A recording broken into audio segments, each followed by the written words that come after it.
Ya, oke. Aku ada dua ya. Misalnya Iya, nanti yang tanpa video itu yang aktif untuk share screen-nya.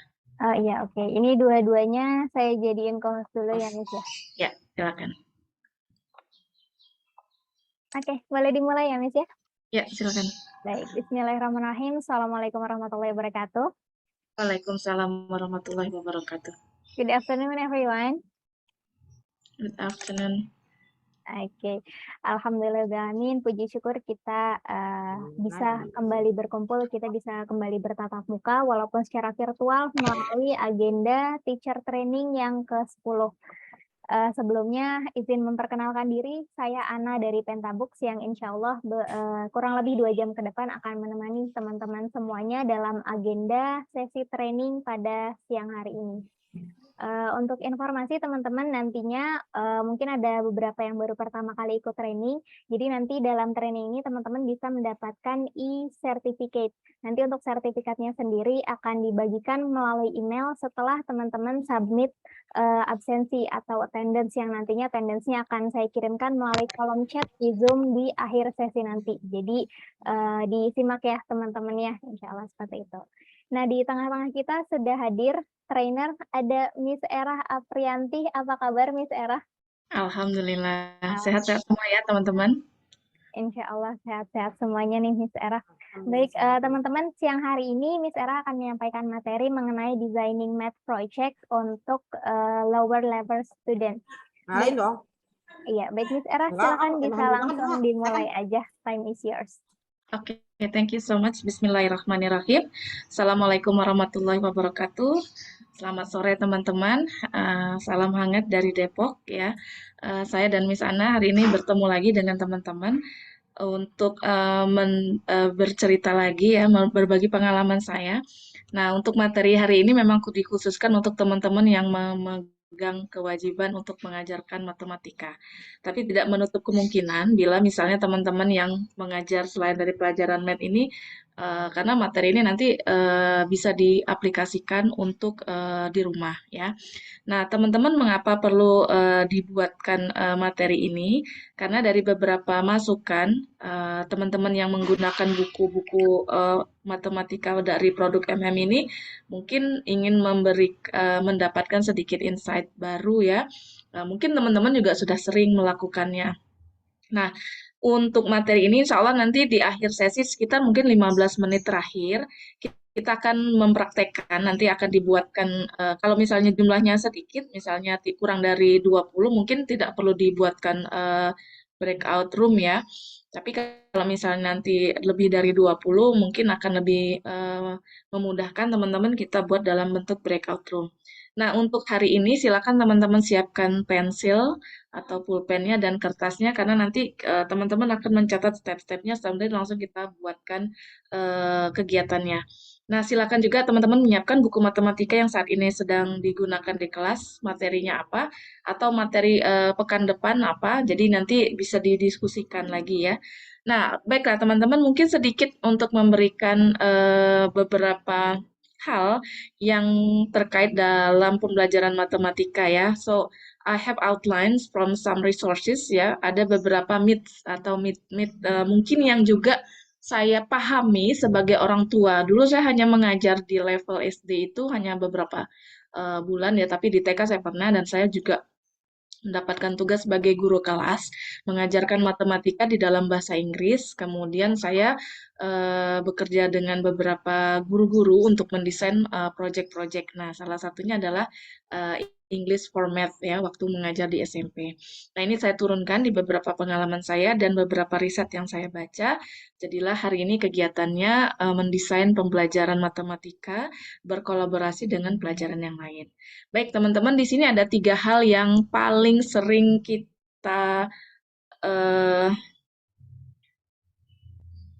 paling sering sekali ya kita pahami. Dan saya waktu itu mengajar matematika untuk preschool in English. Jadi ada dua hal yang harus saya tekankan ke murid saya. Yang pertama, apakah materi ini bisa diaplikasikan, mungkin bisa dipahami karena menggunakan bahasa Inggris kan kemarin ada beberapa sesi pertemuan ketika saya membicarakan tentang Math in English atau English in Math atau apa gitu ya. Dua hal itu banyak guru-guru yang menyaksikan. Emang bisa ya Miss? Anak-anak ngerti ya? Aduh Miss kayaknya saya nggak bisa deh. Bahasa Inggrisnya bingung saya kan bukan backgroundnya bahasa Inggris. Nah, ini banyak sekali masukan-masukan seperti itu, termasuk juga ketika kita ya bukan backgroundnya math tapi harus mengajarkan matematika karena kita kelas teacher. Nah, buku ini didesain oleh seorang ahli saraf apa ya neurologi, memahami tentang saraf-saraf dan tentang otak terutama ya.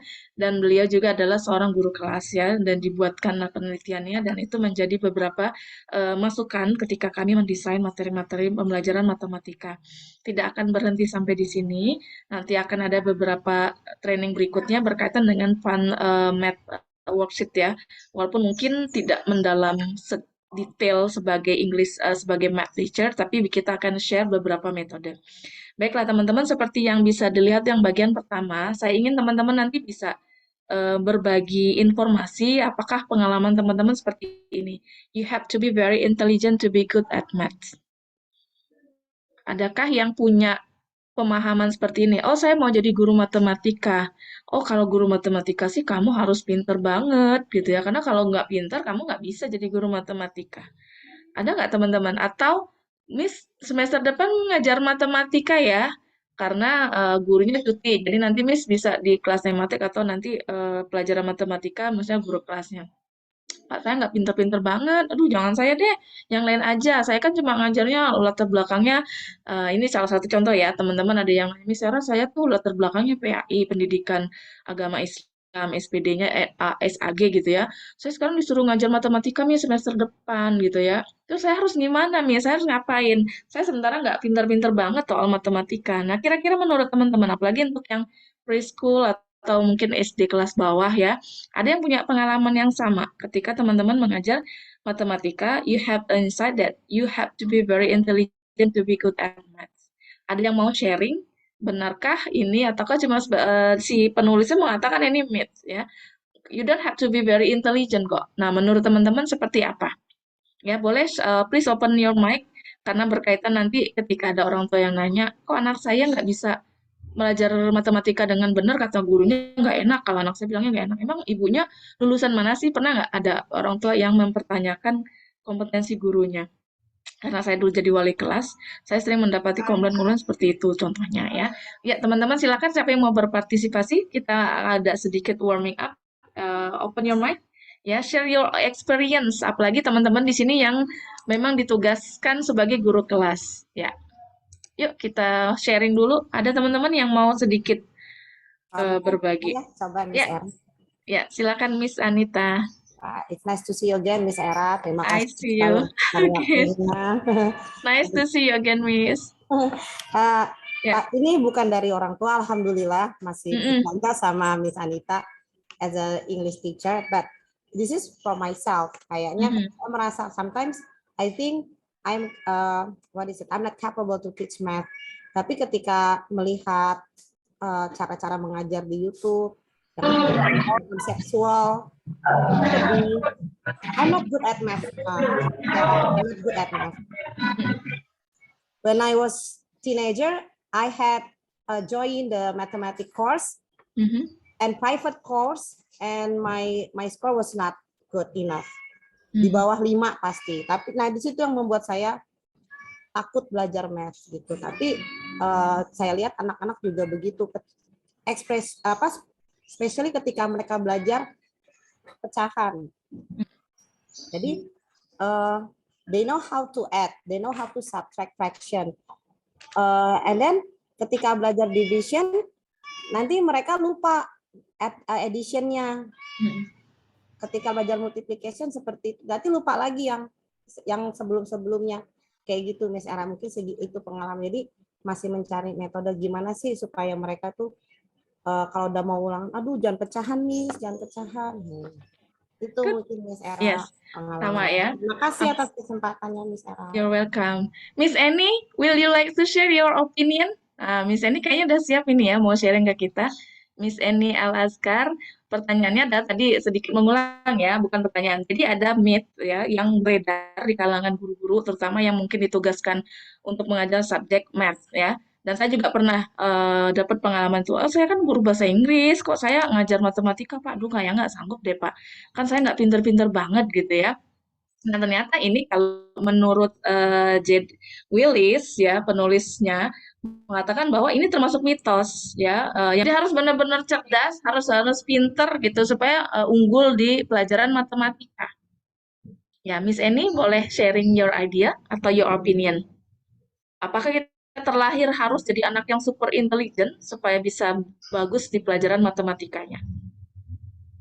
Boleh yuk open your mic and share your ideas. Any means enemy. Yes, Eni Al-Azkar ya, Miss.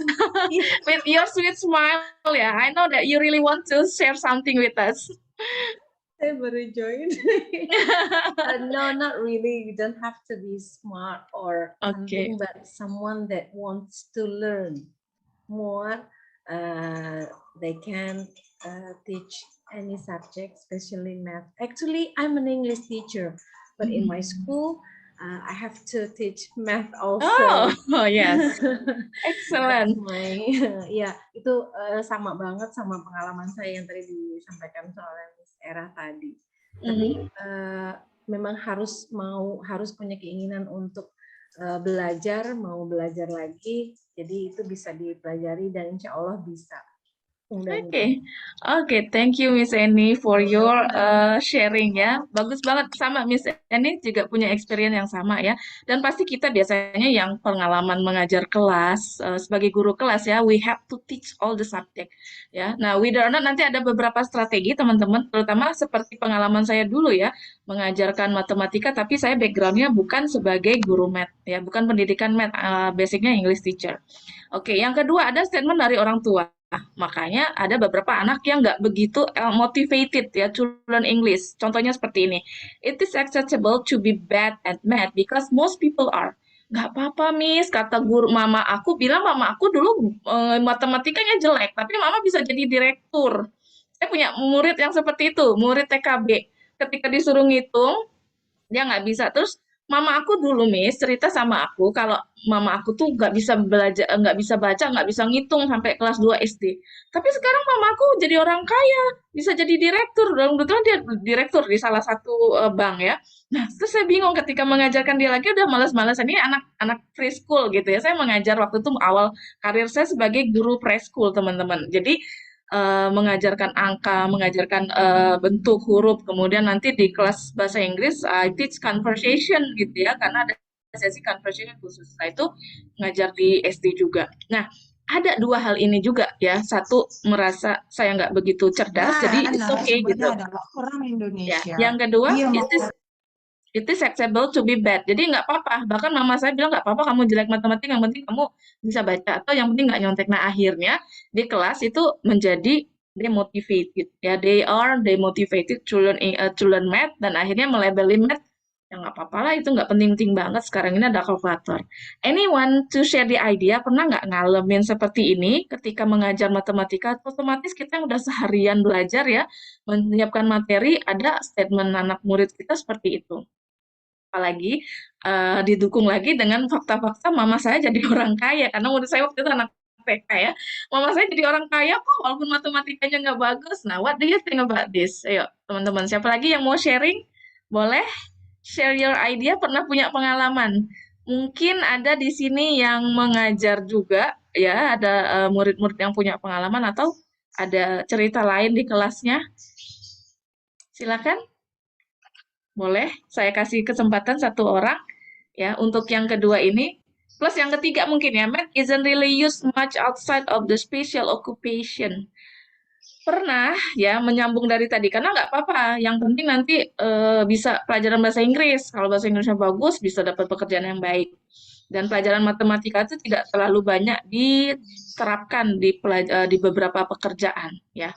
Nah, ketika seperti ini, kita sementara ada bagian sesi pertama itu kita mengajarkan di sesi awal how to be good at math. Misal kita mau sharing tips, ada dipatahkan dengan beberapa dua mitos ini. Dan ini diyakini juga Dan ini pernah saya sebagai orang tua, ya, ketika anak saya bilang, aduh aku tuh males banget sih Bunda belajar ini. Udah, yang penting kamu belajarin lagi. Emang ini mau dipakai di mana sih? Waktu tentang trigonometri. Iya sih, sebenarnya Bunda juga waktu itu nangis-nangis deh belajar trigonometri. Ini saya sebagai orang tua yang salah ya. Dan saya punya sempat termakan ini sebelum ikut pelatihan tentang how to teach fun math in fun and interactive itu. Dan akhirnya saya bilang nggak apa-apa. Ya saya juga bingung dulu kenapa ya ngafalin sin cos tangen ternyata saya nggak make tuh dalam kehidupan sehari-hari saya dan ketika belajar. Oh kita salah ya. Ternyata memotivasi anak seperti ini adalah mitos-mitos yang selama ini berkembang. Pernah nggak teman-teman? Paling cuma pecahan, tambahan, perkalian. Kita merasa seperti itu. Diskon, persentase gitu ya. Ini ngapain sih Pak bangun geometri? Ini gimana sih Pak mengisi volume? Ini kan udah bukan urusan kita. Nah, ternyata ketika dibaca lebih detail lagi ya, kalau kita misalnya memang sedikit paham tentang sudut, tentang apa itu sebenarnya dalam kehidupan sehari-hari juga kita bisa. Dan ini kejadian ketika saya merenovasi rumah, contohnya ya, nanti teman-teman boleh sharing ya. Ketika saya meminta gitu ya, untuk supaya menghemat nanti begini aja segala macam ini tukangnya nggak bisa Bu kalau sudutnya begini segala macam dia ini kan dari pengalaman beliau. Nah ketika saya ngomong lagi sama suami saya bilang ini kok tukangnya nggak mau alasan ini ya iyalah Bun nggak bisa gitu itu kan kamu nggak belajar matematika ya dulu tentang sudut bla bla bla segala macam. Oh ternyata ini ya dalam kehidupan sehari-hari dulu kita menyepelekan ada sudut dan segala macam karena itu berkaitan dengan keseimbangan bangunan, kemudian berapa biaya yang dihabiskan, termasuk menghitung ubin, luas, permukaan segala macam gitu. Oh, ternyata subhanallah ya, Allah menciptakan pelajaran matematika ini sebenarnya bermanfaat. Nah, terlanjur orang tua dan saya juga termasuk yang pernah meracuni ya, tanda kutip anak saya, udahlah nggak apa-apa, nggak usah pinter-pinter banget, juga nggak semuanya kok bagian itu bisa diaplikasikan. That's false. Ya, itu sebuah kesalahan. Teman-teman boleh sharing satu lagi ya, dari tiga hal ini yang berkaitan mitos-mitos, apalagi nanti kita nih berhadapan dengan murid-murid kita dan kita sendiri struggling ya to teach atau to serve our student with the beautiful and amazing technique ya. Boleh sharing lagi teman-teman, boleh menambahkan. Miss Eni, Miss Anita kalau mau sharing lagi boleh. Miss Ira Juniarta di sini saya lihat ada Miss Susanti, Miss Anissa, Miss Saras, Miss Fida, Miss Diah ya, Miss Al Askar ini sama dengan Miss Eni tadi ya. Sama nggak? Nggak. Ya, boleh teman-teman yuk sharing yuk. Karena kita spesial kelas di sini materinya nanti langsung praktek, jadi kita nanti bisa langsung diskusi. Silakan teman-teman. Apa saya tunjuk ya? Atau tadi terakhir yang berbicara Miss Eni boleh sharing, boleh tunjuk satu orang siapa yang dia mau diajak berdiskusi siang ini? Bisma Fatih Albani deh. Ya, oke, Miss. Silakan Miss yang sudah dapat rezeki hari ini untuk sharing. Yuk. Ya, alhamdulillah saya punya kesempatan di sini ya. Tapi Oh, kayaknya Mister ya. yang lebihnya iya perempuan Sorry. laki-laki. Oke. Sebenarnya ini bukan pengalaman pribadi sih, Miss. Ini saya dapat cerita dari teman. Jadi dulu tuh dia di kelas matematik.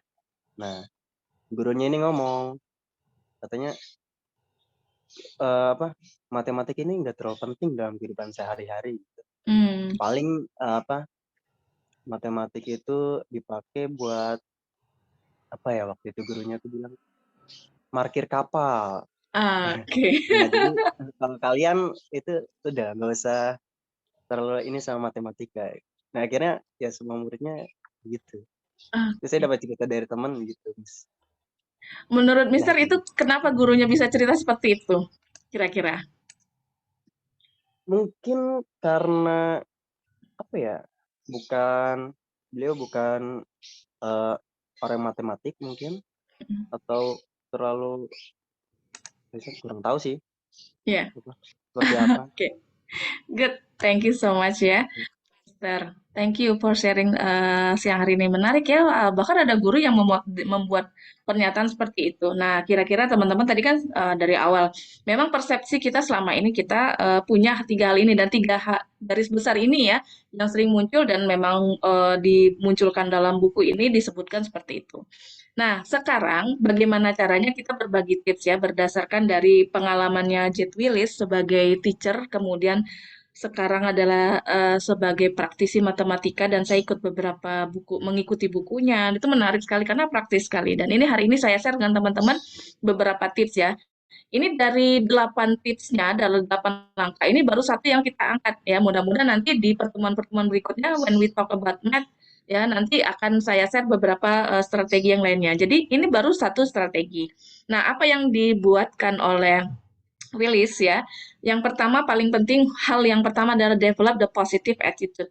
Baik itu kita sebagai teacher maupun sebagai orang tua dan kita meminta orang tua untuk berkolaborasi supaya bisa memotivasi anak-anak kita. Apalagi sekarang teman-teman semakin ke sini kita lihat ya perubahan besar-besaran pelajaran numerasi itu bukan lagi sebagai pelajaran yang diajarkan untuk mengerjakan tes. Kita ingat dulu ya waktu UN kan kita yang paling menakutkan itu adalah math ya matematika kita itu terlalu rendah sekali bahkan nilainya di beberapa kesempatan pun ketika diuji cobakan dengan beberapa model tes itu pasti murid-murid kita nilai angka kemampuannya itu di bawah rata-rata. Ini yang dikhawatirkan dan mohon maaf ya karena saya dulu pernah mengajar jadi pengawas UN juga di beberapa sekolah ketika ada sedikit trik-trik ya yang dilakukan oleh beberapa siswa maupun mungkin ada beberapa orang lah yang mengkhawatirkan tingkat kelulusannya rendah di matematika ini, maka mereka sedikit melakukan perbuatan-perbuatan yang itulah, berbagi jawaban dan lain karena masa tinggi banget sementara kalau hasil tryout misalnya kita tuh cuma 3. Sementara kan angka kelulusan harus misalnya mulai dari 4,2, kemudian 4,6, 4 ke atas gitu ya. Ternyata untuk mencapai angka 4 pun agak susah. Nah, ini masalahnya apa? Nah, ternyata setelah saya baca-baca sedikit ya, dan hasil dari cerita beberapa murid saya yang mengeluhkan dengan pelajaran matematika ini memang sudah sejak awal itu kita salah memposisikan ya dan ini memang yang terjadi saat ini beberapa guru-guru masih berpikir seperti itu dan mudah-mudahan dengan banyaknya perubahan-perubahan kebijakan metode yang semakin menarik dan tujuan pembelajaran matematika ini pun kembali lurus ya bukan hanya untuk learning for testing atau doing math for testing tapi benar-benar menanamkan konsep. Jadi kesalahan utamanya adalah selama ini pelajaran matematika itu identik dengan menghafal ya kan, memorizing dengan pelajaran memori. Jadi kalau anak-anak kita yang punya memori yang agak kurang kuat ya, bisa jadi mungkin faktor-faktor dari kesehatan, lingkungan, latar belakang di kelas sendiri ketika guru mengajar karena saya lihat matematika tuh materinya tuh cukup penuh, kemudian dikasih waktu yang sangat singkat, nanti diujikan di akhir tahun seperti ini. Akhirnya gimana caranya kita menghabiskan materi nih sesuai dengan silabus. Cukup bisa ngerti nggak ngerti, pokoknya los dulu gitu, habisin dulu, nanti baru ada tambahan pagi-pagi lah atau after school lah atau Sabtu lah gitu ya. Belum lagi murid kita nanti harus ikut les privat di beberapa. Nah, berarti ada satu hal nih yang menarik ya bahwa matematika itu sepertinya hal yang menakutkan karena selama ini kalau menurut Willis itu hanya untuk mengukur memori. Ya, jadi belajar matematika adalah mengukur ingatan. Nah, hafal-hafalan rumus, kemudian nanti angka-angka dan lain-lain. Makanya ketika pernah nggak saya juga pasti juga ngalamin teman-teman sebagai guru, sebagai wali kelas, ini Miss Era anaknya udah diajarin loh, udah dikasih jawabannya, kemudian dikasih latihan soalnya, saya ngubah sedikit, langsung nggak bisa jawab, langsung bingung, langsung nggak ngerti. Ya, karena apa? Karena selama ini mungkin harus exactly like the paper, numbernya, kemudian formulanya. Jadi ketika diputar sedikit itu kesulitan. Nah, disinilah mungkin pangkal utamanya. Dan ketika anak-anak yang punya kemampuan mengingatnya itu rendah dibandingkan teman-teman yang lain, akhirnya dicaplah dia kurang baik di matematikanya. Ya, karena selama ini dan di Willis ini dalam bukunya juga menyebutkan seperti itu.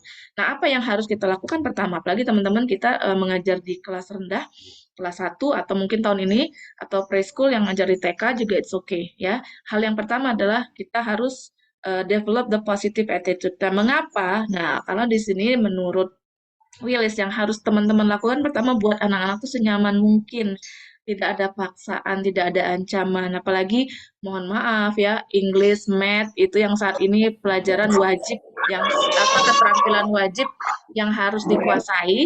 Sehingga kalau nilai matematikanya jelek, baru nggak bisa baca, langsung les. Anak-anak matematikanya kurang bagus, langsung dileskan. Padahal bisa jadi mungkin bukan faktor kemampuannya, ada faktor-faktor lain. Nah, akhirnya ketika nilainya jelek dan itu terjadi saya sebagai orang tua ya nilai UTS-nya jelek ya udah deh kalau misalnya nggak bisa belajar sendiri kamu les aja sementara mungkin bukan itu ya kebutuhannya bukan itu tapi dipaksakan untuk les akhirnya semakin menjadi pelajaran matematika itu tidak menyenangkan menghabiskan waktu kemudian bikin nggak happy ya udah susah harus les lagi dan segala macam. Nah inilah ya salah satu tips yang pertama adalah before children can become interested in math they have to be comfortable. Siapa di sini yang dulu paling takut dengan pelajaran matematika? Hampir semua ketika saya membuat survei punya pengalaman buruk ya, mulai dari dihukum secara fisik, kalau nggak bisa perkalian, nggak hafal perkalian itu dipermalukan di depan kelas, ya. Kemudian belum lagi nggak nyambung ya, ujiannya apa les soalnya satu gitu ya, tapi nanti jawabannya banyak. Nanti latihan soalnya banyak banget yang keluar tuh beda gitu. Nah, itu hal-hal seperti itu umumnya dan memang hal itulah yang banyak terjadi dan pada akhirnya mungkin Willis juga sama. Dia penulis yang membuat riset juga. Anak-anak akhirnya menjadi tidak begitu antusias. Nah, yang kedua, pernah nggak orang tua membanding-bandingkan? Mama dulu belajar matematika itu cuma pakai lidi, cuma pakai ini segala macam. Nggak kayak kamu sekarang udah seperti itu. Nah, teman-teman ini yang harus kita pahami. Ternyata ya, ini dari Willis mengutip dari Gartner, pakar multiple intelligences. Si Gartner ini menyebutkan memang ya ada 3 kecerdasan yang paling banyak ya menonjol di antara siswa kita. Jadi ada visual, ada kinestetik, dan ada satu lagi auditory. Ya, zaman orang tua kita dulu disebutkan dia menyebutkan itu paling banyak memang auditory. Makanya kalau cuma guru kita menulis perkalian di papan tulis, kemudian hanya menyebutkan dulu masih ingat kalau untuk perkalian kita hanya didikte ya 2 kali 2 sama dengan kita langsung nulis isinya apa 4 tambah 4 berapa nah itu tanpa melihat angkanya itu semua bisa melakukan dan kita merasa dulu waktu mama belajar bahasa Inggris seperti itu mama bisa ayah dulu di kampung ya pakai kayu untuk hafal kali-kalian tapi dengan menggunakan kayu itu ayah bisa. Nah beda dong kalau sekarang kamu matematika udah bagus pakai buku dari luar negeri kok nggak bisa juga. Nah, ini teman-teman yang perlu digarisbawahi ya. Menurut Gartner, memang 3 kecerdasan ini yang menjadi learning style anak-anak kita, dan ini akan mempengaruhi hasil belajarnya. Tapi ternyata ya, semakin ke sini terlihat bahwa ada perubahan ya. Mostly dulu adalah auditory, sekarang itu kebanyakan anak-anak yang disurvei itu adalah visual learners. Jadi, kalau misalnya ingin mengajarkan beberapa materi termasuk di sini matematika, itu Willis menyebutkan kita gunakan yang lebih menarik lagi ya sesuai dengan gaya belajarnya kecerdasannya. Nah, ini nanti akan memudahkan anak-anak ya. Jadi kebayang kalau dulu pelajaran matematika cuma rumus, kerjaan soal ya, kemudian kita jelasin sementara anak-anak tuh udah ngantuk, udah siang. Coba sekali-sekali memang sekarang ini sudah harus menampilkan gunakan media-media yang lebih menarik ya, audio visual, menggunakan video, menggunakan grafik ya, menggunakan gambar-gambar. Nah, ini ternyata yang disarankan di Willis dalam bukunya Learning to Love Math ya. Jadi bukan learning to teach math, tapi learning to love math. Belajar bagaimana mencintai pelajaran matematika. Jadi kuncinya adalah buat anak-anak nyaman dengan cara apa? Teman-teman memahami gaya belajar mereka dulu di kelas. Ada satu kelas yang mungkin mostly anak-anak visual. Jadi mereka lebih excited dengan gambar. Makanya di beberapa buku kita itu banyak sekali gambar-gambar dan menggunakan kertas yang berwarna ya supaya lebih menarik, lebih antusias terutama untuk young learners ya. Yang kedua, ada video-videonya boleh. Teman-teman sekarang banyak sekali orang-orang berlomba-lomba membuat video ya, apalagi nanti di-like di YouTube-nya. Itu banyak Bu juga gitu cerita-cerita. Masuknya dari cerita itu juga bisa. Ya. Nah, jadi yang paling penting di sini adalah yang pertama develop positive attitude dengan memahami gaya belajar mereka dan catatan dari Gartner ya di tahun 2000 menuliskan di dalam tulisannya adalah anak-anak yang sekarang, angkatan-angkatan muda, berarti yang bukan giliran kita lagi sebagai siswa ya, tapi kita sebagai guru, telah terjadi perubahan signifikan, sehingga banyak yang sekarang ini memiliki kecerdasannya visual. Apakah ini berkaitan dengan teknologi, berkaitan dengan perkembangan dunia teknologi, wallahu alam, tapi di bukunya disebutkan seperti itu. Ya, dari tadinya mungkin sebelumnya mungkin di antara tahun 90, kemudian 80, itu mostly adalah dominannya adalah auditory, makanya mungkin dulu kita kan tidak terlalu banyak melihat buku-buku bergambar ya, buku-buku matematika kita zaman sekolah dulu, tulisan, huruf, angka-angka, kemudian rumus-rumus. Tapi kalau anak-anak yang sekarang, apalagi buku-buku dari MM itu ada tambahan gambarnya, kemudian tema-temanya juga menarik, karena perubahannya di situ. Oke. Nah, ya, saya lanjut dulu, nanti kita langsung praktek ya. Nah, yang pertama teman-teman lakukan, apalagi nanti kaitannya nanti semester 2 ya, mungkin kalau semester 1 sudah berjalan, yang perlu dilakukan adalah di sini kita menyamakan persepsi dulu dengan orang tua. Apalagi nanti pembagian rapot semester 1 kelihatan hasil belajarnya, kita yang baru megang anak-anak di kelas 1 misalnya, atau baru naik kelas 2, tahun kemarin masih online, sekarang sudah offline. Itu kita butuh kerjasama dengan orang tua. Nah, jadi seperti ini teman-teman. Ini ada erat kaitannya dengan tekanan oleh anak-anak kita, apalagi yang berkaitan dengan pelajaran matematika. Hal yang pertama dilihat orang tua itu adalah matematika dan bahasa. Ini surveinya ya, bahwa dua hal ini menjadi parameter kecerdasan siswa kita. Kalau anak-anak pintar bahasa Inggris dianggap cerdas. Kalau anak-anak pintar matematika nilai bagus udah dianggap cerdas. Padahal anak-anak kita itu mungkin ada kecerdasan lain yang lebih dominan. Tapi kita hanya melihat dua ini karena turunan dari warisan dari orang tua kita dulu. Ketika anak bisa bahasa Inggris, bisa belajar bisa matematika bagus, automatically dia akan dilabeli dengan anak cerdas. Nah, ini perlu kita pahami. Mungkin anak ini berkembang tingkat pengen akademiknya, sosialnya dulu, akademiknya, kognitifnya mungkin standar, tapi teman-temannya tinggi nih, cepat melesat, dan akhirnya dianggap dia lebih low. Padahal sebenarnya bisa jadi dia normal, speednya normal, tapi teman-temannya ekstra speed.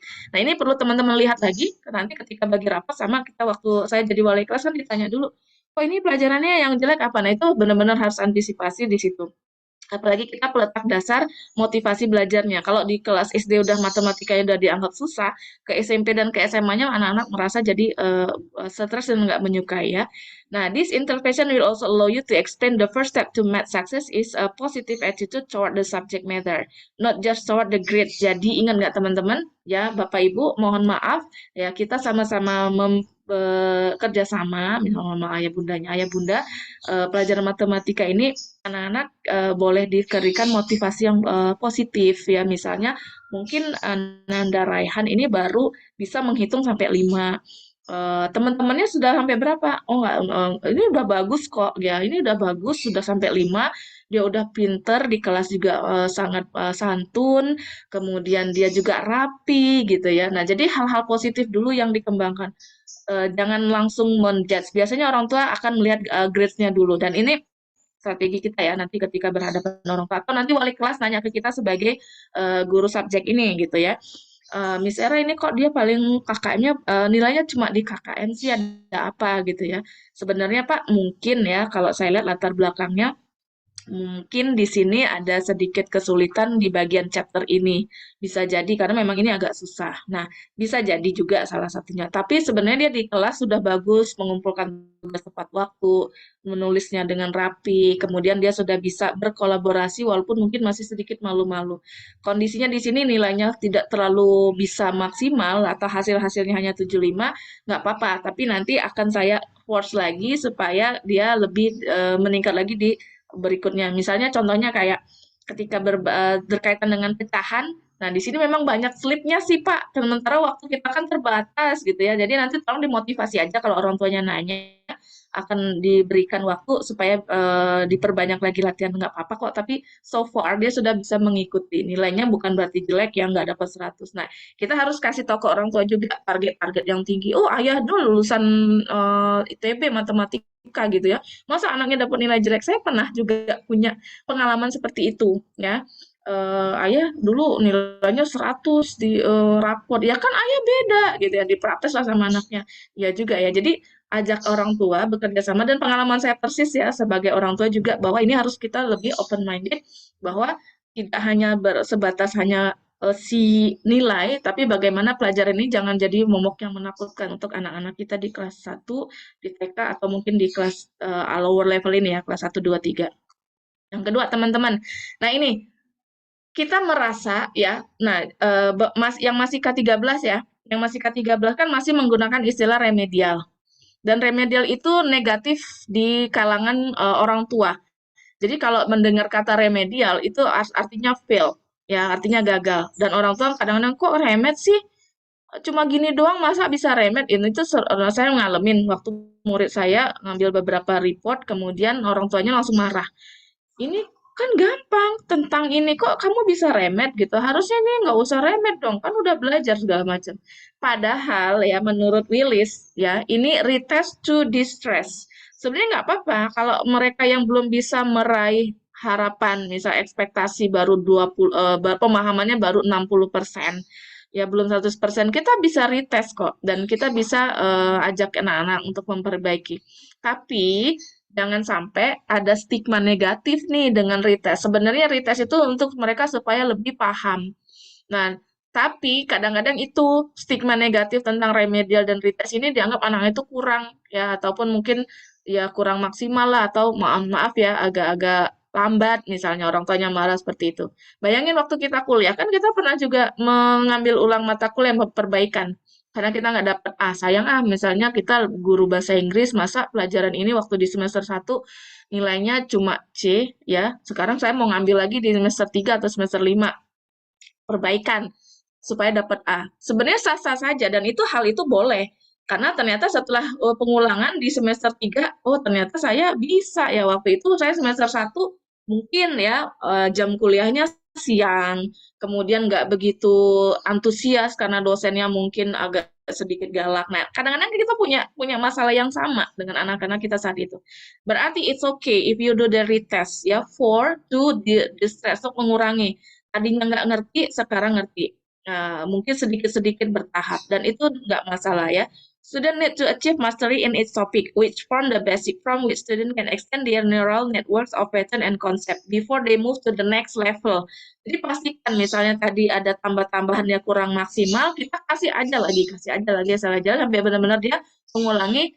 Jadi kadang-kadang karena kita memburu supaya silabus atau materi-materi kita selesai, akhirnya kita nggak peduli anak-anak udah bisa apa belum. Akhirnya remedialnya cuma penugasan.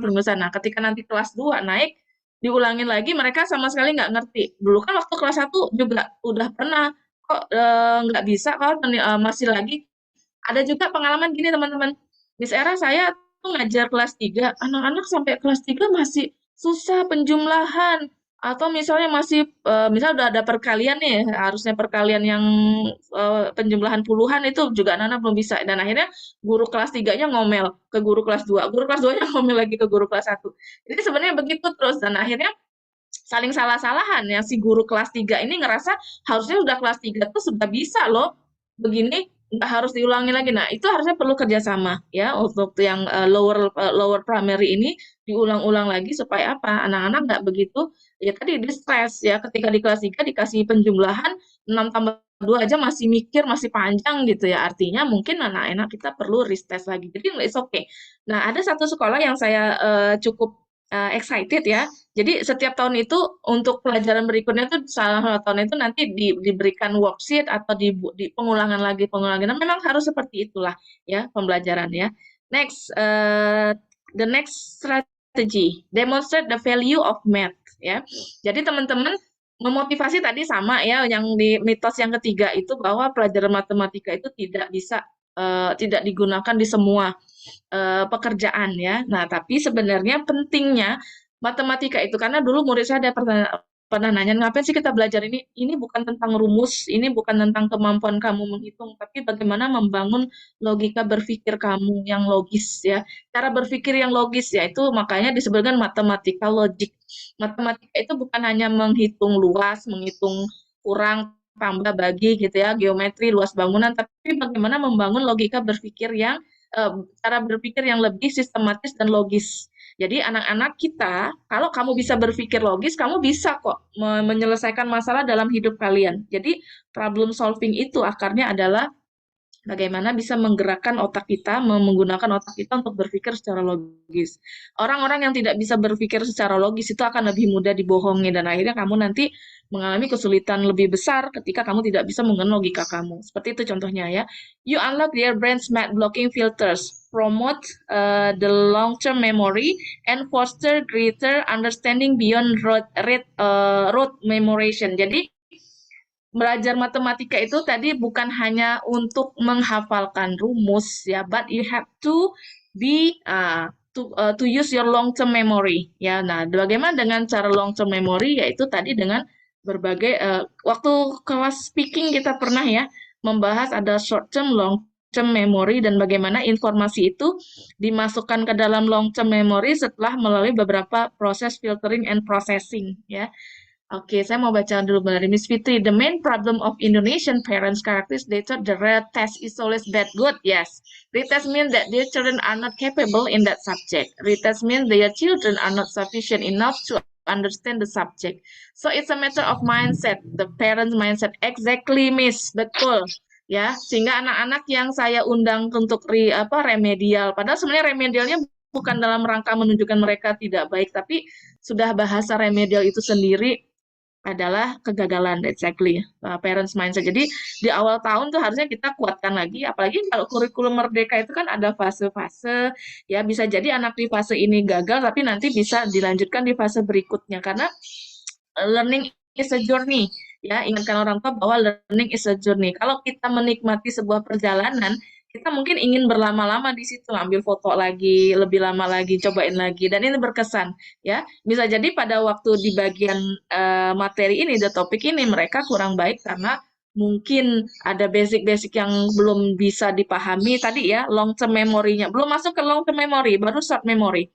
Nah, makanya kita perlu ingatkan bahwa proses retest ini supaya informasinya itu bisa masuk ke long term memory ya, tidak lagi di short term memory. Short term memory itu cepat hilang ya, dalam waktu sekitar tidak lebih dari 48 jam nanti langsung hilang ya. Nah, setelah itu nanti nanya lagi, apalagi nanti belajar matematikanya seminggu sekali, once a week.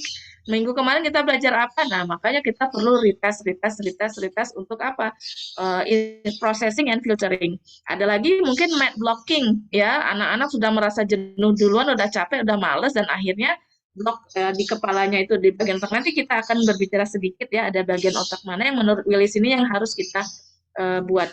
Salah satunya di sini teman-teman. Nah, bentar ya. Oke, gini, masuk ke bagian 3 ya, math autobiography. Nah, ini boleh kalau untuk yang ngajar TK mungkin kita perlu meminta orang tuanya untuk menuliskan apa ekspektasinya, kemudian karena belum punya pengalaman belajar matematika ya. Tapi kalau buat anak kita yang SD kelas 1 sampai kelas 4 yang sudah pernah belajar matematika dan tahun ini adalah pengulangan, boleh kita ajak mereka untuk menuliskan di buku awalnya di semester 2 nanti misalnya ya, tulis teman-teman, menurut kalian waktu semester 1 pelajaran matematikanya menyenangkan, kurang menyenangkan, atau sangat menyenangkan, kasih emot. Kalau kurang menyenangkan, mengapa? Apa bagian yang menurut teman-teman paling challenging? Mana yang harus diperbaiki? Misalnya, oh, itu Pak, banyak PR-nya, atau perkalian, suruh aja mereka nulis kalau sudah bisa nulis.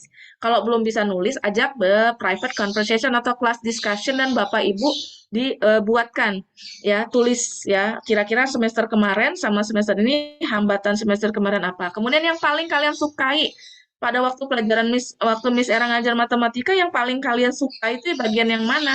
Oh, yang nggak ada PR, oh yang nggak ada filmnya, oh yang kita main game. Nah, itu nanti ditulis, diinventaris, apa kira-kira yang menjadi daya tarik anak-anak.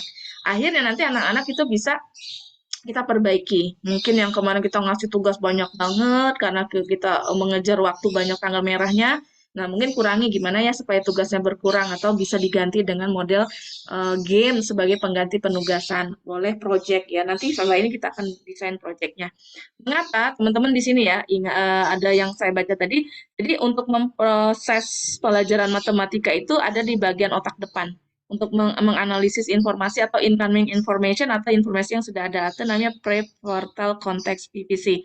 Nah, otak ini kalau di dalam bagian neuroscience itu kan yang menganalisis atau memilah mana yang benar, mana yang salah dengan itu ya. Nah, kalau sudah tidak bisa bagian otak itu rusak, anak-anak sudah tidak bisa lagi memilah mana yang baik, mana yang buruk, termasuk memfilter beberapa informasi. Nah, kekuatan analisisnya ada di bagian otak itu. Nah, otak ini akan bisa berkembang secara maksimal bila tubuh kita dalam keadaan rileks. Jadi memang kita perlu sedikit relaksasi. Bahkan di salah satu negara Skandinavia ya, di Finland, di Scotland, di Skandinavia itu Scotland, Norwegia, khusus untuk pelajaran matematika itu mereka membuat proyeknya itu belajarnya outdoor. Karena dari salah satu riset, anak-anak yang belajar matematikanya outdoor itu lebih rileks, lebih menyenangkan, lebih tenang. Apalagi mungkin dengan suasana sekolah itu yang ada kebunnya ya, ada tamannya. Jadi lebih menyenangkan, tidak di dalam ruangan. Itu dikembangkan oleh mereka. Jadi anak-anak, ada risetnya, mereka yang mendesain pembelajaran matematika di luar kelas, ya di alam terbuka itu, ternyata hasilnya lebih meningkat. Nah, salah satunya mungkin itu tadi ada jurnal tentang kemampuan otak. Nah, semakin kita mengalami stres, bagian otak itu tidak akan bisa bekerja maksimal. Apalagi mungkin setelah sebelum pelajaran matematika tadi kena marah dulu sama mamahnya di rumah, jadi pergi sekolah dalam keadaan nangis. Nah, itu nggak bisa menganalisis. Jadi kita harus lihat dulu nih, kenapa anak-anak nilainya atau hari ini demotivasi. Bisa jadi ada faktor-faktor lain. Ya, jadi map autobiografi ini bisa menginventaris masalah apa atau harapan orang tua seperti apa, nanti bisa menjadi referensi kita ketika mendesain materi pembelajaran. Nah, yang ketiga, bukan yang ketiga, yang keempat berarti ya. Yang keempat, selama ini kita hanya menilai anak-anak dengan worksheet, dengan penilaian, dengan ngambil nilainya dari ulangan, pretest, post-test, kuis, dan lain-lain.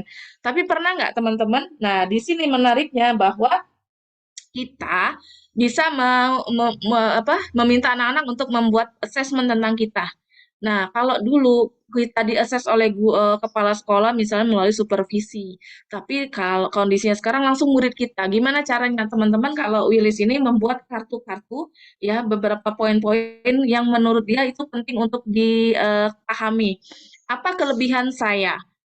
Misalnya yang menarik dari kelas ini, ya. Jadi hal-hal positif. Nah, nanti anak-anak milih mana yang paling disukai. Contohnya friendliness, keramahan guru.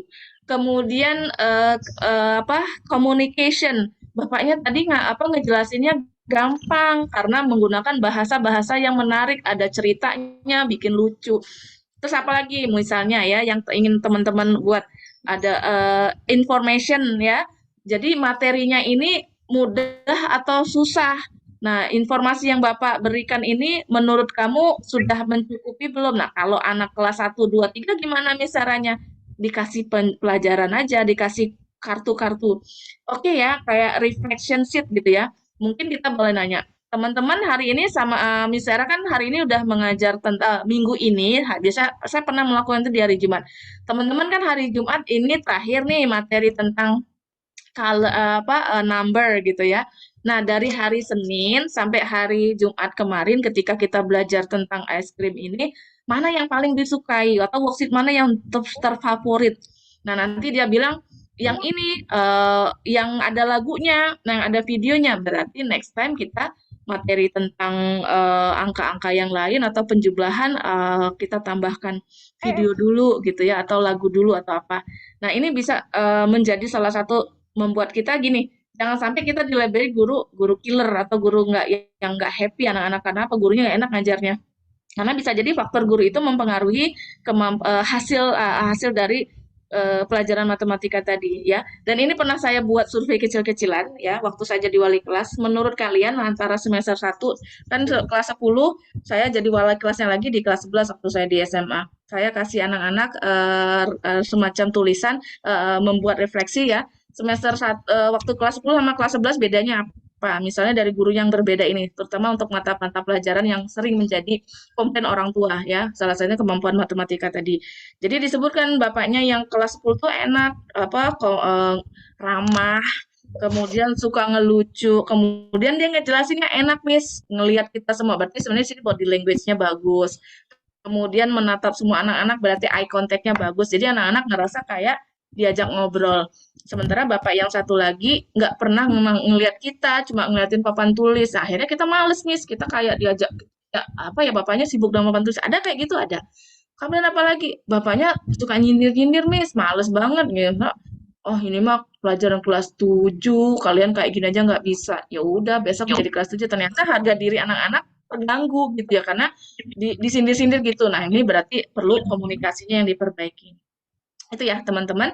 Terus selanjutnya di sini baru kita akan masuk ke beberapa materinya ya. Bagaimana nanti kita mendesain. Nanti teman-teman boleh langsung siapkan buku matematikanya ya. Jadi ada hal-hal yang perlu kita kembangkan di sini. Jadi ketika kita membuat proyek matematika, yang pertama adalah kita diskusi karena kita nggak lebih baik bekerja sama dengan beberapa guru dan dengan pelajaran yang lain ya, cross curricular. Kemudian formulate the skills, objective, and subject you collaborate with points of assessment. Jadi skillnya apa, tujuan pembelajarannya apa, pelajaran apa saja, misalnya arts, English, math. Kemudian math dengan writing misalnya seperti itu. Point of assessment, setiap kalau bikin project ini poin-poin apa saja yang akan menjadi penilaian. Berarti kita butuh rubrik di sini ya. Kemudian create a timeline, ini penting. Misalnya kita mau bikin project ini dalam waktu 3 pekan, ya, dari setiap Senin sampai hari Rabu. Jadi kita mengerjakannya Senin, Rabu, Senin, Rabu, Senin, Rabu selama 3 pekan, berarti ada 6 pertemuan.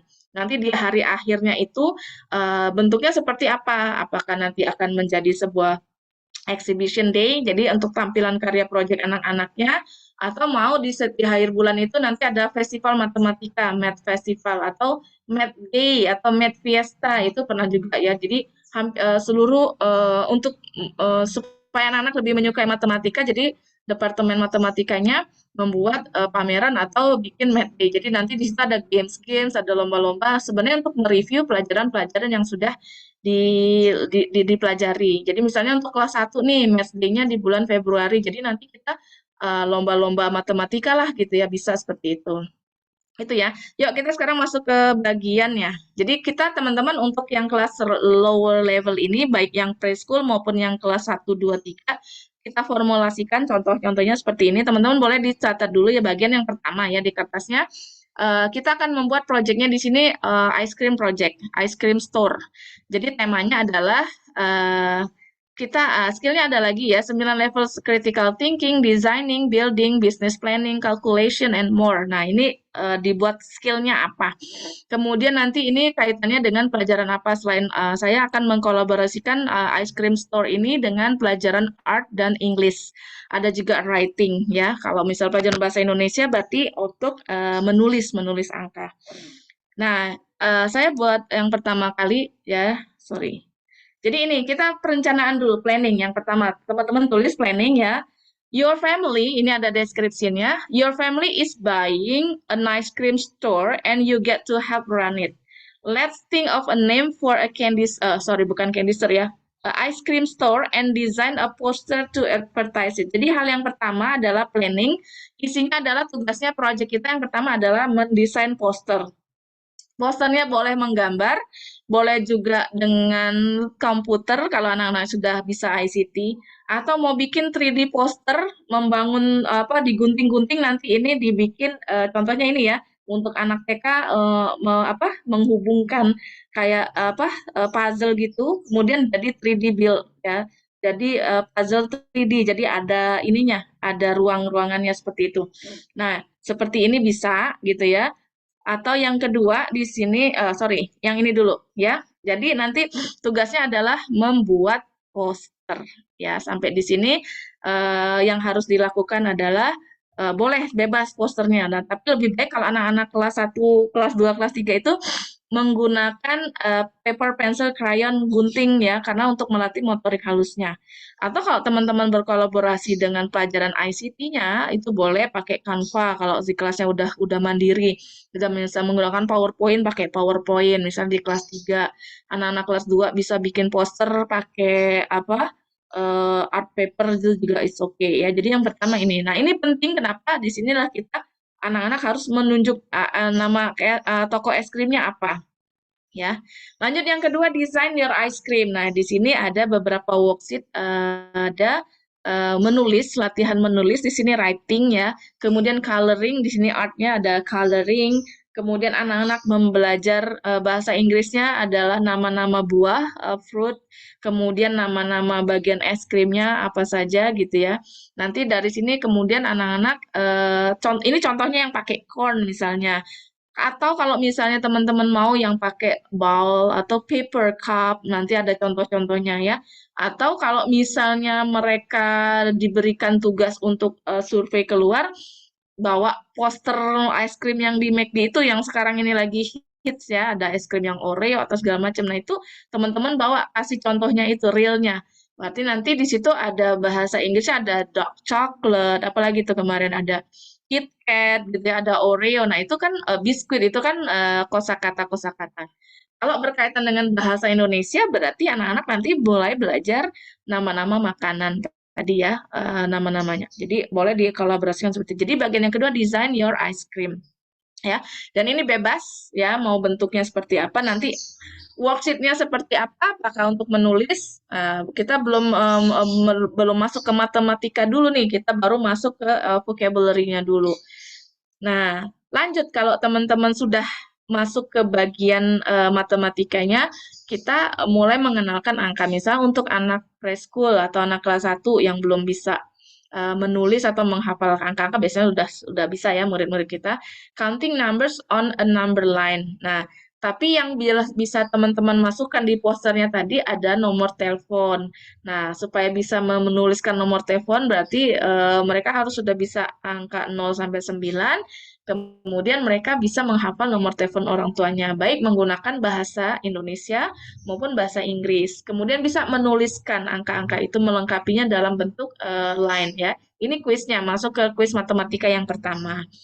Yang kedua, kuis berikutnya adalah menghitung. Ya, ada how many ice cream are there di sini. Jadi dari 0 sampai 9 itu anak-anak sudah bisa menuliskan. Kalau belum bisa nulis berarti sama seperti prinsip di buku latihan kita yang menebalkan angka. Kemudian menempelkan atau mungkin menempelkan ronce sejumlah angka di situ, misalnya ada kertas-kertas nanti 9 dihitung sampai 9 ditempelkan seperti itu ya. Jadi kuisnya masuk matematika itu mengenalan angka. Kalau di kelas 1, kelas 2, kelas 3 kuisnya seperti apa? Nanti teman-teman coba nanti kita lihat ya. Kalau di buku matematika bahasannya apa, nanti kita mau memasukkan apa, nanti kita langsung praktek. Ini contoh ya, ini contoh yang sudah dikembangkan di sekolah yang pernah kita pegang.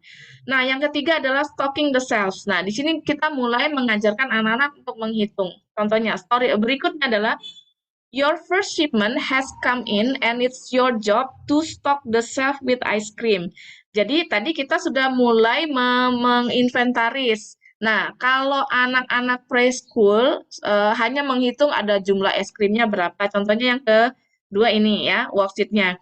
Ada jumlah es krim semangka ada berapa. Es krim cherry ada berapa. Ada es krim coklat strawberry ada berapa. Nah, ini menghitung. Tapi kalau anak-anak yang sudah bisa menghitung, ya apalagi dengan nilai-nilai angkanya, ada misalnya anak kelas 3 yang sudah bisa menghitung perkalian. Ya, ini ada beberapa barang-barang inventaris yang dibutuhkan untuk membuka toko es krim. Apa saja dan berapa harganya. Nah, kalau teman-teman ingin real life ya, misalnya di kelas 3 udah paham, itu boleh dibuatkan harga-harganya sesuai dengan rupiah yang berlaku. Misalnya nanti cek di Shopee atau cek di Tokopedia harga spoon es krim itu selusin berapa. Kalau mau perkalian ya. Jadi misalnya satu lusin itu kan isinya 12, satu lusin itu 3.000, berarti 12 kali 3. Kalau kita mau, satu lusin itu 3.000, berarti kalau kita butuh 4 lusin, kita perlu berapa uangnya. Nah, itu kan perkalian sederhana ya. Kalaupun misalnya agak susah menghitungnya ribu-ribuan, itu pakai seperti ini aja $3. Satu lusinnya itu harganya $2. Ya, kita butuh 6 lusin, satu lusinnya itu adalah $3. Berarti pakai dolar aja. 6 kali 3 berarti berapa? $18. Nah, kalau anak-anak perkaliannya 1 sampai 5 berarti disesuaikan misalnya ya. Kemudian kita butuh es krim bars ya. Kita sudah ambil pesanannya satu es krim itu harganya Rp2 atau $2. Nah, nanti kita butuh ada 20 misalnya.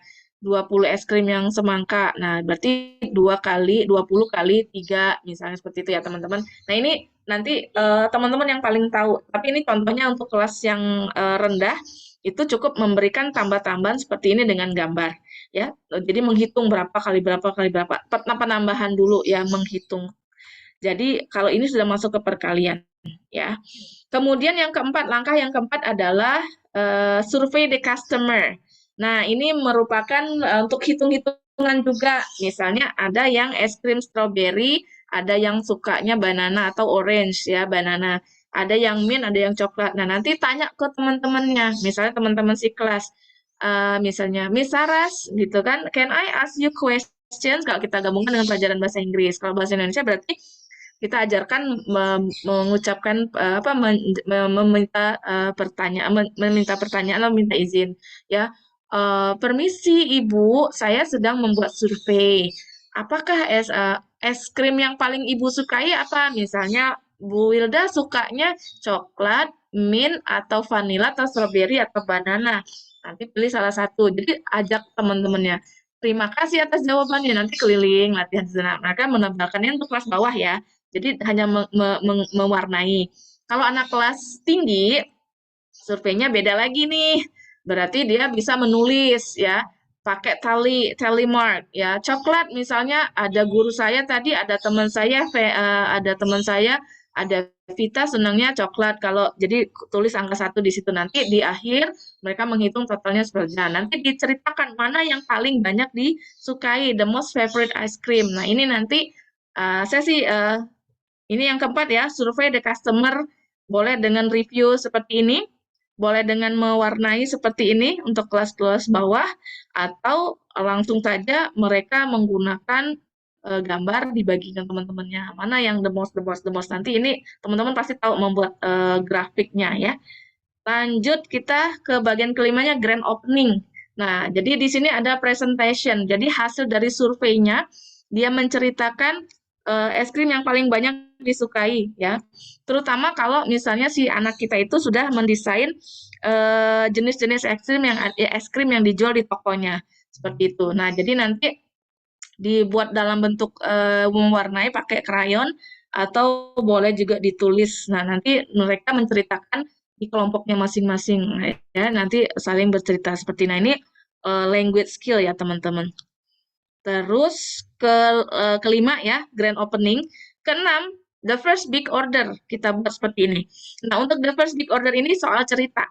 Ya, kita mulai masuk ke proyek matematikanya, hitung-hitungan. Kalau kelas 3 sudah bisa perkalian, masuk perkalian.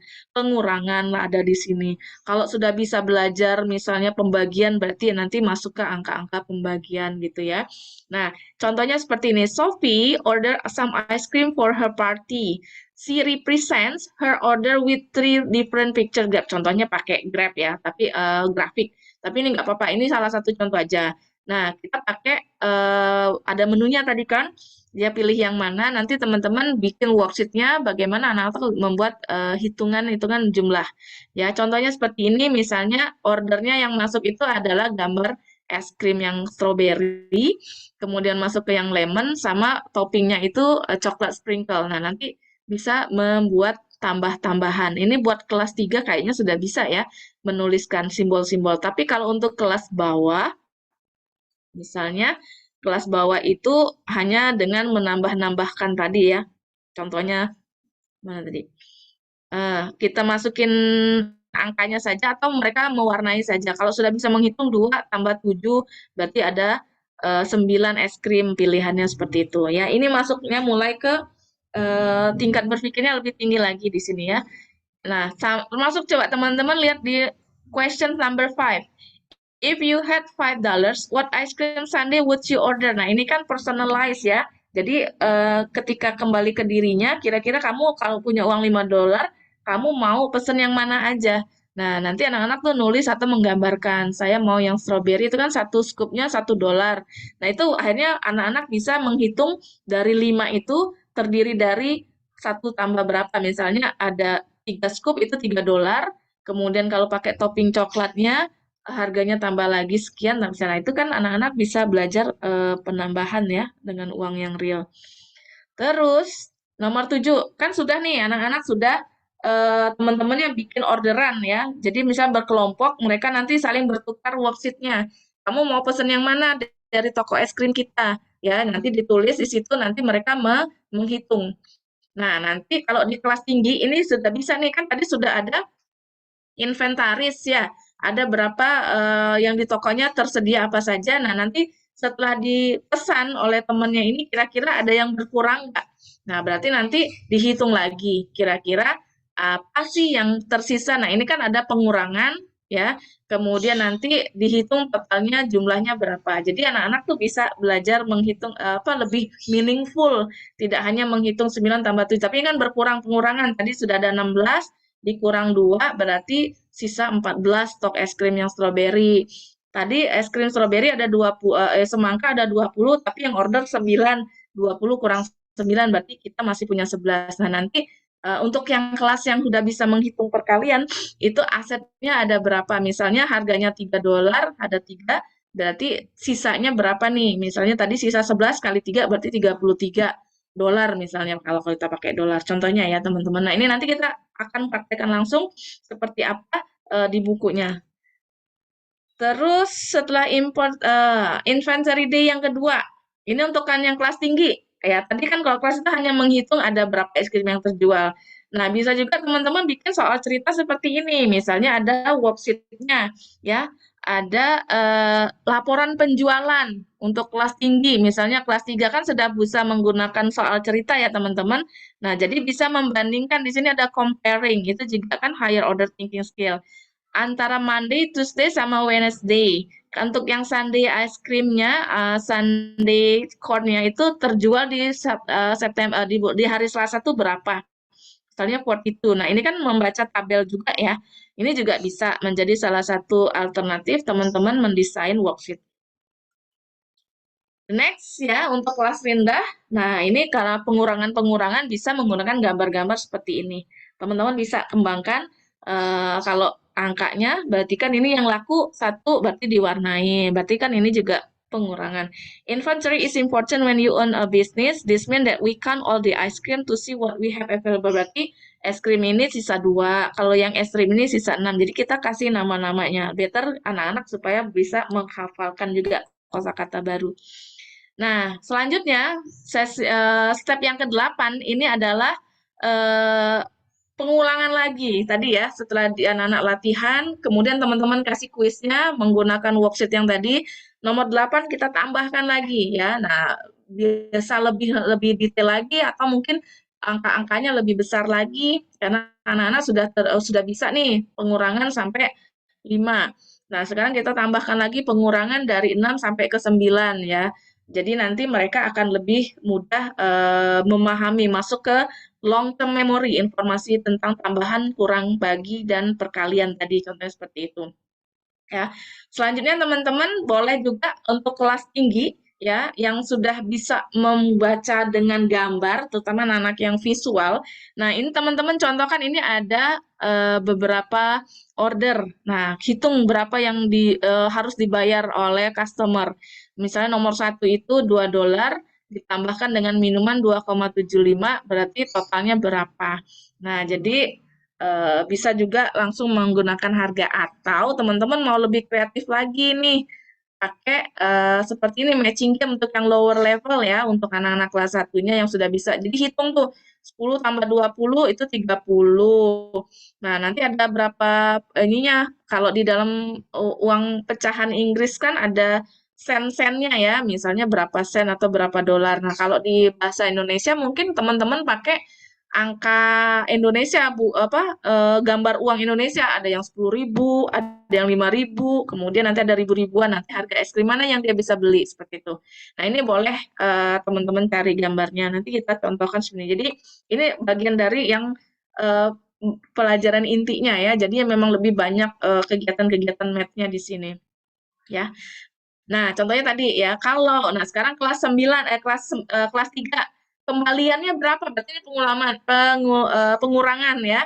Sally punya 100.000, belanjanya misalnya 40.000, berarti kembaliannya berapa? Misalnya kalau pakai puluhan ribu masih susah, berarti mungkin dikecilkan gitu ya. Nah, biasanya teman-teman kalau kelas 3 itu sudah bisa menghitung kembalian 5.000, 10.000 gitu ya, pakai angka-angka mungkin paling mahal uangnya 20.000 gitu ya, atau 50.000 mereka udah ngerti. 50 dikurangin, kalau belanjanya 20 berarti uang kembaliannya berapa? 30. Nah, nanti di situ dimasukkan ya. Nah, ini ada gambar-gambar barang, boleh ditambahkan gambar es krim atau gambar selain di es krim itu ada kue misalnya. Ini contohnya ya, saya hanya mengambil contohnya dengan menggunakan uang, ya gambar uang. Jadi benar-benar real.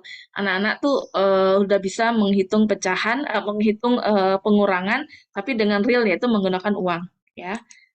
Oke, nah untuk closingnya, project di akhirnya itu adalah kita bikin story-nya. Nah, ini bisa digabungkan dengan pelajaran art, misalnya mendesain dengan benar-benar secara fisik ya, menggunakan lem ya atau cat atau menggunakan pom-pom ball gitu seperti itu dari wall atau kertas seperti ini menggunakan hanya kertas warna-warni kemudian diwarnai. Ya, ini bisa juga ditambahkan. Nah, ini ceritanya closingnya adalah presentasi akhir adalah anak-anak menceritakan pengalaman mereka mempunyai toko es krim. Nah, langkah-langkahnya itu jadi nanti mereka membuat gambar atau membuat objeknya langsung, poin objeknya itu adalah es krimnya itu sendiri, ya.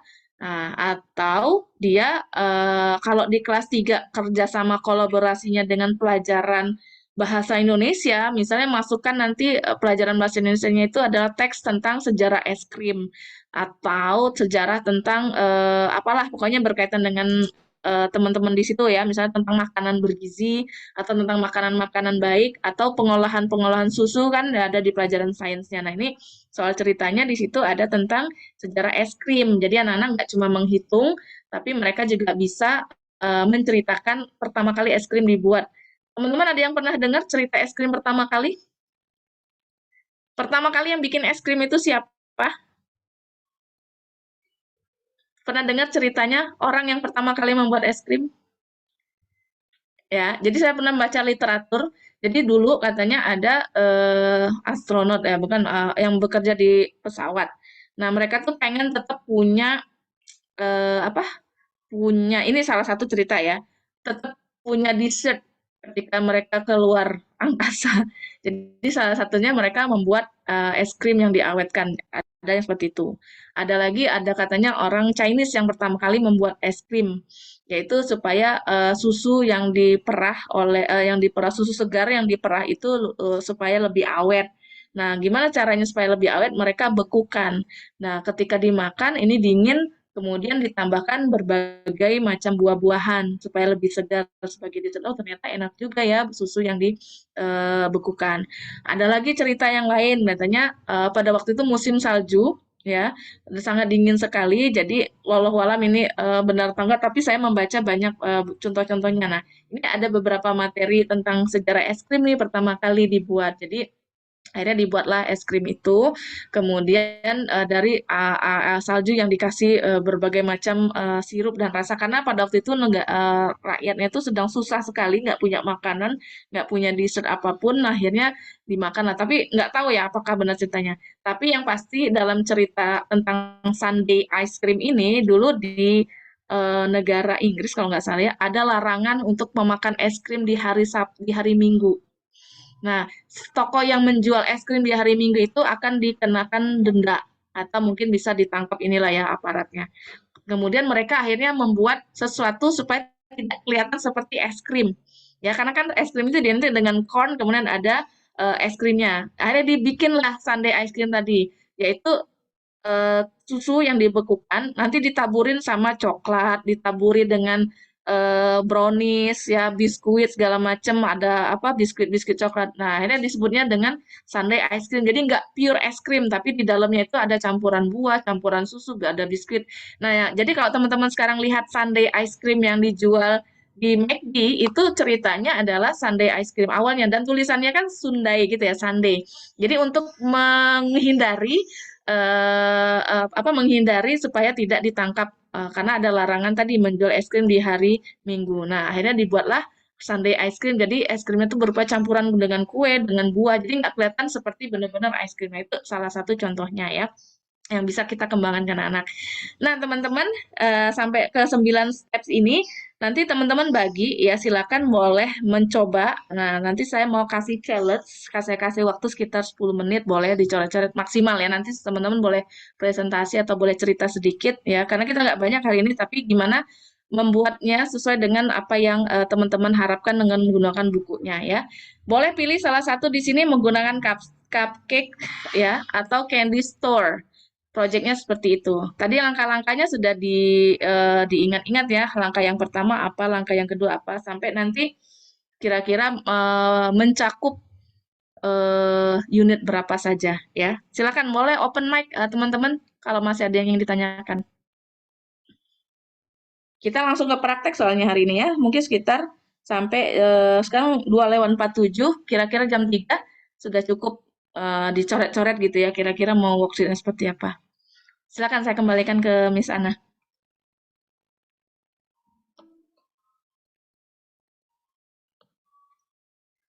Iya, baik. Terima kasih Miss Era atas penyampaian materinya tentang Math Basic Project untuk lower student. Ini luar biasa sekali.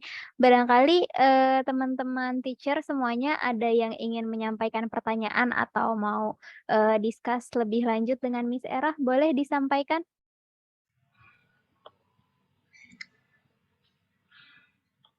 Silakan open mic-nya, boleh raise hand juga.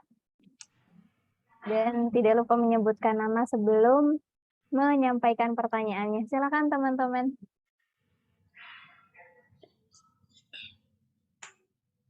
Mungkin dari Miss Anita or Mr. Bisma Fatih atau Miss Wilda atau Miss Anita, Miss Yanda dan yang lainnya, silakan.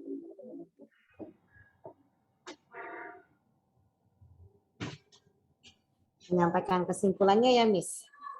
Ya, boleh. Miss Anita. Boleh, Miss. Apa sih yang saya dapat di sini? What I know, when you want to teach math, the student have to learn to love mathematics.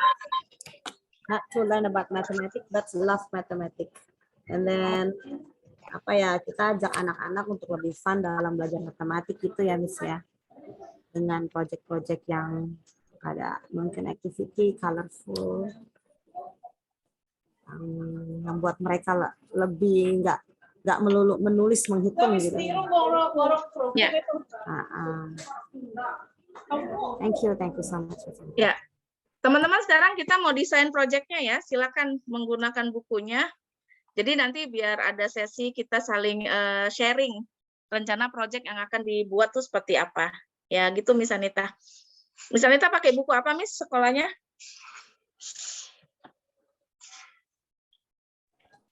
Matematika apa sih? Gats math apa ya judulnya, Miss? IPM bukan? International Primary Math. No, I don't think so. I forgot the title, Miss Era. Sorry, but it is from Enigma. MM Publication. Ya, oke nggak apa-apa.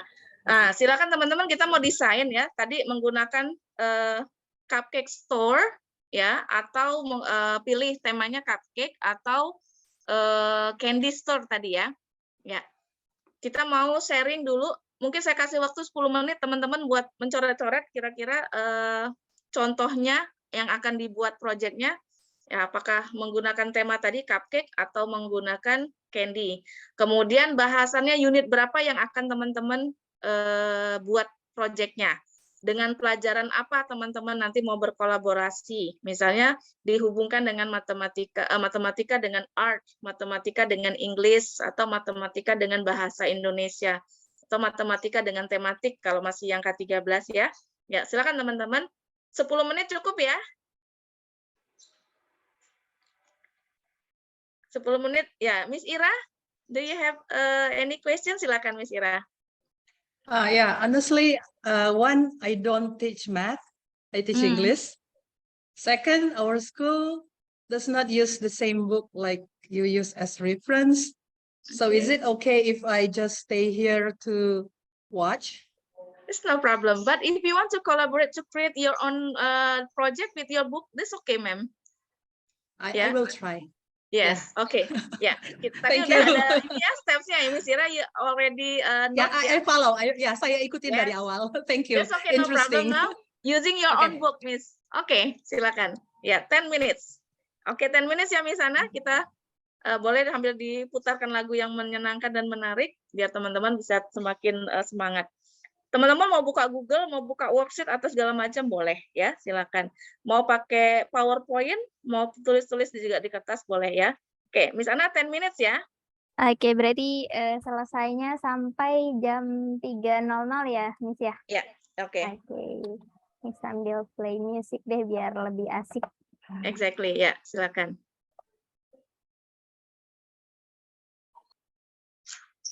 Iya, teman-teman udah selesai contoh coret-coretannya. Misalnya nanti kalau mau share screen boleh ya teman-teman, dikasih kesempatan. Ya, ada yang mau sharing dengan project yang akan didesainnya? Silakan teman-teman. Siapa dulu, Miss Anita? Are you ready to share with us? Maybe I'm ready, Miss, because this is one of my PowerPoint that I have made in the class. Okay. Do you want to share screen, Miss? Ya, boleh. Miss Ana boleh ya, dipindahin. Sudah. Oke, thank you, Miss.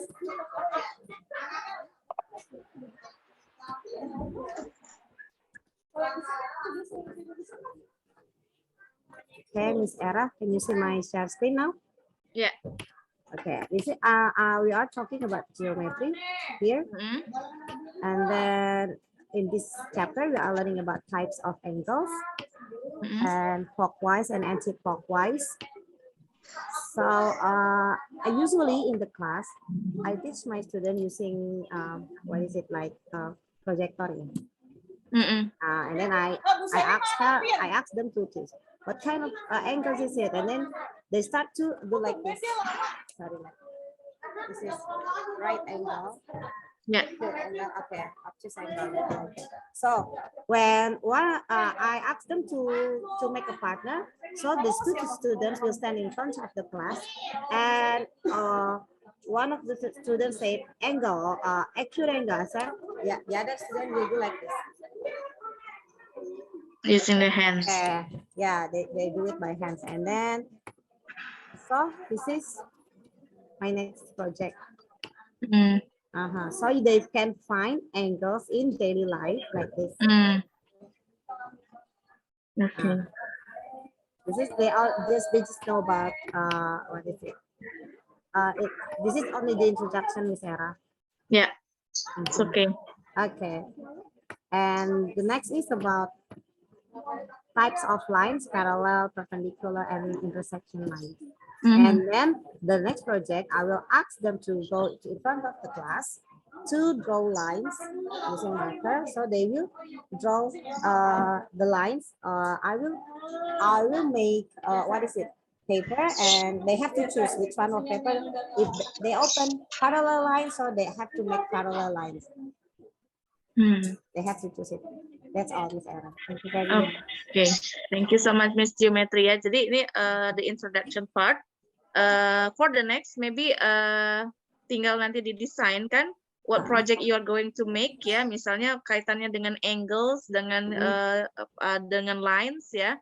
Itu banyak banget dalam kehidupan sehari-hari supaya tadi tujuan matematiknya lebih meaningful. Dan lebih mudah diingat tadi ya, ada contoh-contohnya yang sudah align dengan kehidupan sehari-hari. Tadi ada gambar semangka, potongan semangka gitu ya. Excellent, thank you so much. Nah ini bisa jadi project juga nih, misalnya worksheet-nya itu nanti mencari benda-benda lain yang ada bentuknya seperti ini. Ya, oke, thank you so much, Miss. Excellent, nanti ditunggu hasil project diselesaikan lagi. Thank you so much. Miss Ira, I really want to know what your project is. Kira-kira Miss Ira mau sharing nggak nih? Miss Ira Juniarta. Sorry, I really do not have any idea yet. Maybe because I'm not teaching math. Really embarrassed. Okay. Really embarrassed. But maybe next time. If there's any other opportunity, I promise Of I will do it. course, we will do Yeah. ya, Miss. This is only the basic or the introduction. Nanti berikutnya akan ada fun Ada? worksheet, fun math lesson, nanti ada science juga, nanti ada project for literasi, English literasi. Banyak kok materi-materi berikutnya. Ya, nggak apa-apa, Miss. Keep joining with us ya, selalu ikut. Thank you, Miss Ira. Nanti next ya, kita banyak project-project. Next, siapa lagi kira-kira yang mau sharing nih? Yang sudah desain tadi, Miss Anita mengangkat geometri, that's excellent ya. Nanti tinggal ditambahkan, kira-kira apa? Siapa lagi, teman-teman? Ada lagi? One more participant, I really want to know. Kira-kira coret-coretannya seperti apa?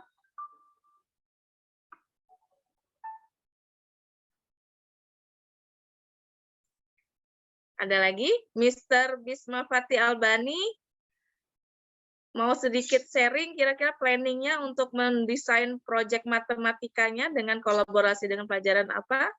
Would you like to share with us?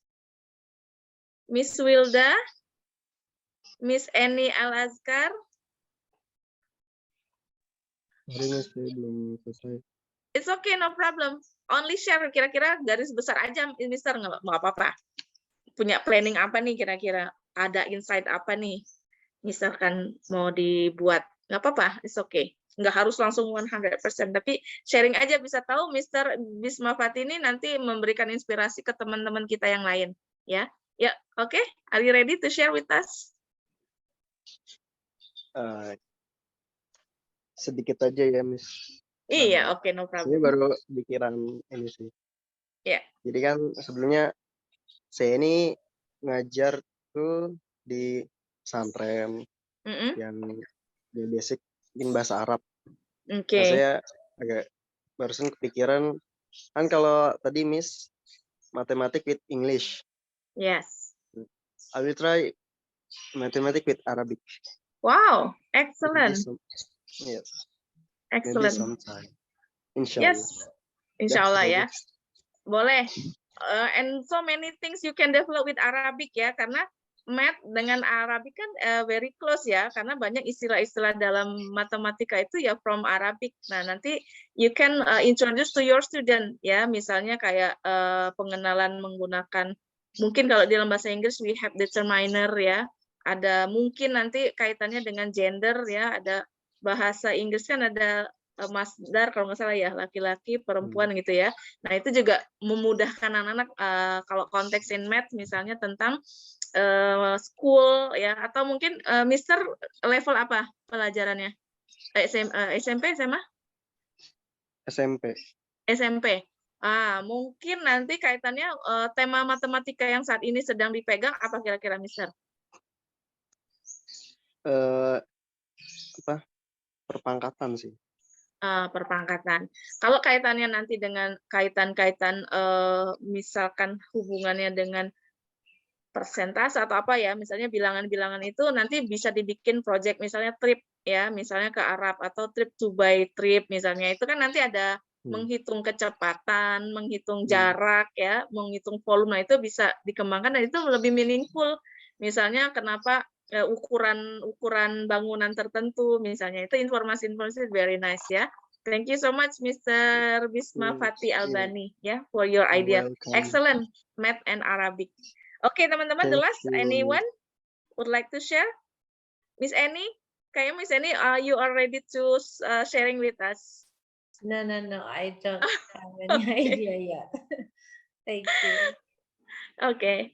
Silakan Miss Ana, kalau misalnya sudah selesai nggak ada yang sharing lagi, teman-teman berarti udah ready to design for your classroom ya.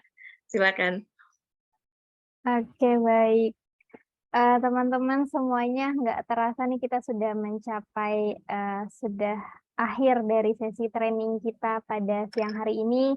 Saya ucapkan terima kasih banyak kepada Miss Era atas materi yang sudah disampaikan, juga kepada teman-teman semua atas partisipasi dan antusiasnya.